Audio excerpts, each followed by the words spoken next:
तमाम तारीफ़ें रब्बे ज़ुल के लिए और करोड़ों दरूद व सलाम मोहम्मद सल्लल्लाहु अलैहि वसल्लम और उनकी आल पे। अल्लाहुम्मा सल्लि अला मुहम्मद व आले मुहम्मद। अस्सलाम वालेकुम नाज़रीन इकराम, आप देख रहे हैं मुर्शिद साईं सरकार सरदार ज़ादा तजम्मुल अब्बास का स्पिरिचुअल और एस्ट्रोलॉजिकल यूट्यूब चैनल, जहां हम सितारों की चाल को समझते हैं मगर भरोसा हमेशा अल्लाह ताला की ज़ात पर रखते हैं। आज हम बात करेंगे स्कॉर्पियो यानी कि बुर्ज अक़रब वालों के लिए 2 से 8 मार्च 2026 के उस अहम हफ्ते की, जो शिद्दत, राजदारी और अंदरूनी तब्दीलियों का वक्त बन सकता है। इस हफ्ते सन यानी कि सूरज आपके तख्लीकी और जज्बाती घर को मुतहर्रक कर रहा है, जबकि आपका रिवायती हाकिम सियारा मरीख आपके फ़ैसलों में जुर्रत पैदा कर रहा है। जदीद नजूम के मुताबिक प्लूटो की तवानाई भी आपके बातिन को गहराई से मुतासर कर रही है, जिसकी वजह से आप अंदरूनी सतह पर बड़ी तब्दीली महसूस कर सकते हैं। दूसरी तरफ सैटर्न यानी कि ज़ोहल आपको ये सिखा रहा है कि ताकत सिर्फ कंट्रोल में नहीं बल्कि ज़ब्त में है। ये हफ्ता आपके मिजाज, शक और रद्द-ए-अमल का इम्तिहान लेगा। अगर आपने जज्बात को काबू में रखा और दुआ को मजबूती से थामा तो यही हफ्ता आपकी ज़िंदगी में मुस्बत मोड़ ला सकता है, वरना ज़िद और बदगुमानी रिश्तों और काम दोनों में पेचीदगी पैदा कर सकती है। कैरियर के लिहाज से यह हफ्ता गहरी हिकमत अमली का है।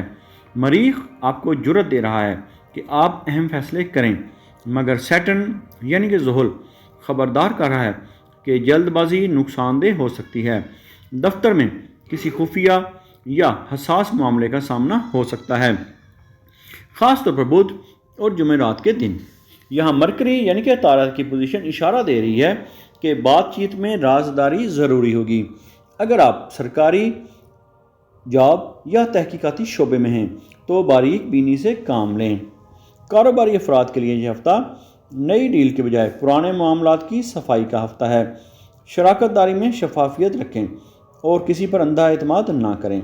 अगर आपने सब्र और हिकमत के साथ कदम उठाया तो हफ्ते के आखिर में आपकी पोजीशन मजबूत हो सकती है। माली मामलात में यह हफ्ता मोहतात रहने का हफ्ता है। जुपिटर यानी कि मुश्तरी मुकम्मल रुकावट नहीं डाल रहा, मगर बड़ा फ़ायदा भी फौरी नहीं दे रहा। सैटर्न यानी कि ज़ोहल अखराजात को कंट्रोल करने की हिदायत दे रहा है, ख़ास तौर पर अगर मामला मुश्तरका सरमायाकारी या कर्ज का हो। अगर आप किसी को माली मदद देने का सोच रहे हैं तो पहले अपनी इस्तिताअत देखें। ऑनलाइन लेन देन या कागजी दस्तखत में एहतियात करें, क्योंकि मरकरी यानी कि अतौरत की हरकत गलत फहमी पैदा कर सकती है। प्रॉपर्टी या सोने में सरमायाकारी करने से पहले मुकम्मल तहकीक करें। हफ्ते के आखिर में किसी रुकी हुई रकम की खबर मिल सकती है, मगर मुकम्मल इन्हिसार ना करें। रिस्क में बरकत के लिए शुक्र और सदका मुफीद होगा। कारोबार, प्रॉपर्टी और वीज़ा या इमिग्रेशन के हवाले से यह हफ्ता ताख़ीर मगर मुकम्मल रुकावट का नहीं। अगर आप किसी प्रॉपर्टी डील में शामिल हैं तो हर कागज़ बारीकी से चेक करें, क्योंकि छोटी गलती बाद में बड़ा मसला बन सकती है। कारोबारी अफराद नई शराकतदारी में जल्दबाजी ना करें, ख़ास तौर पर अगर सामने वाला मुकम्मल शफाफ ना हो। वीज़ा या इमिग्रेशन के केस में अपडेट आ सकती है, मगर हतमी फैसला वक्त ले सकता है। जुमा के दिन के बाद मामलात में हल्की बेहतरी मुमकिन है। किसी तीसरे शख्स की बात पर मुकम्मल भरोसा करने के बजाय खुद भी तस्दीक करें। रिश्तों के मामले में यह हफ्ता शिद्दत और हसासियत लेकर आ रहा है। वीनस यानी कि ज़ोहरा आपके दिल को नरम बना रहा है, मगर मरीख अना को उभार सकता है। शादीशुदा अफराद को ख़ास एहतियात की ज़रूरत है, क्योंकि शक या बदगुमानी ताल्लुक़ को मुतासर कर सकती है। शरीक हयात से खुलकर बात करें और दिल में बात ना रखें। गैर शादीशुदा अफराद के लिए किसी नए ताल्लुक़ का आगाज़ मुमकिन है, मगर मुकम्मल तहकीक के बगैर जज्बाती वाबस्तगी ना बढ़ाएं। अगर कोई पुराना इख्तलाफ है तो उसे हल करने का वक्त है, बशर्ते कि आप माफ़ करने का जज्बा रखें। मोहब्बत के मामले में यह हफ्ता गहरा और फैसलाकुन हो सकता है। आप ज़्यादा पोजेसिव हो सकते हैं और मुकम्मल यकीन चाहते होंगे। यहाँ मून जज्बात को गहरा कर रहा है, जबकि प्लूटो अंदरूनी तब्दीली ला रहा है। अगर दिल में शक है तो खामोशी के बजाय वाज़ेह गुफ्तगू करें। तीसरे शख्स की मुदाखलत बर्दाश्त ना करें, मगर जज्बात में आकर फैसला भी ना करें। सच्ची मोहब्बत एतमाद और बर्दाश्त से मजबूत होती है। अगर आपने अना को काबू में रखा और दिल साफ रखा तो ताल्लुक़ मजबूत होगा, वरना फासले बढ़ सकते हैं। صحت کے حوالے سے یہ ہفتہ ذہنی دباؤ، معدے کی خرابی یا نیند کی کمی کا اشارہ دے رہا ہے۔ زیادہ سوچ اور شک جسم پر اثر ڈال سکتا ہے۔ سر درد یا کمر میں درد محسوس ہو سکتا ہے۔ پانی زیادہ پئیں، ہلکی ورزش کریں اور رات کو دیر تک جاگنے سے پرہیز کریں۔ روحانی طور پر مضبوط رہنے کے لیے ذکر اور درود شریف کو معمول بنائیں، کیونکہ اندرونی سکون ہی جسمانی طاقت کی بنیاد ہے۔ اس ہفتے کے لیے اسکارپیو یعنی کہ برج اقرب کا اسم اعظم ہے یا حفیظو یا اللہ۔ نماز فجر کے بعد 111 مرتبہ پڑھیں۔ اول و آخر 11 مرتبہ درود پاک کا نذرانہ نبی آخر الزمان صلی اللہ علیہ وآلہ وسلم کی بارگاہ اقدس میں پیش کریں۔ یہ عمل منفی اثرات سے حفاظت، دل کو سکون اور فیصلوں میں استحکام دے گا۔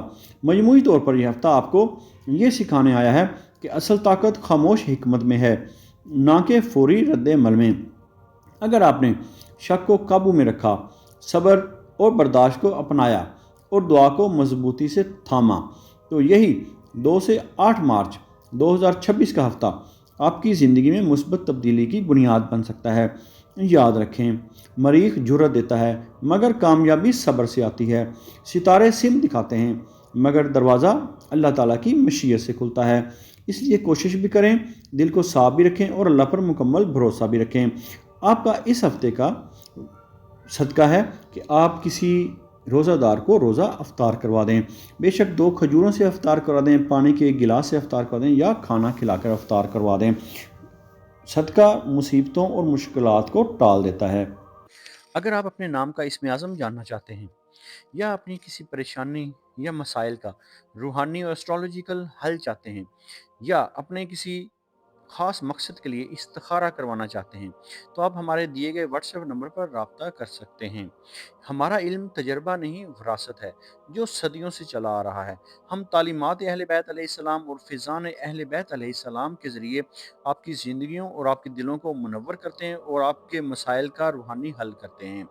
یہ علم اہل بیت علیہ السلام سے سینہ بسینہ امام علی نقی علیہ السلام 10ویں امام سے ہوتا ہوا حضرت سید محمد شاہ سبز پوش بخاری رحمۃ اللہ علیہ تک اور وہاں سے ہوتا ہوا مرشد سائیں سرکار تک چلا آ رہا ہے۔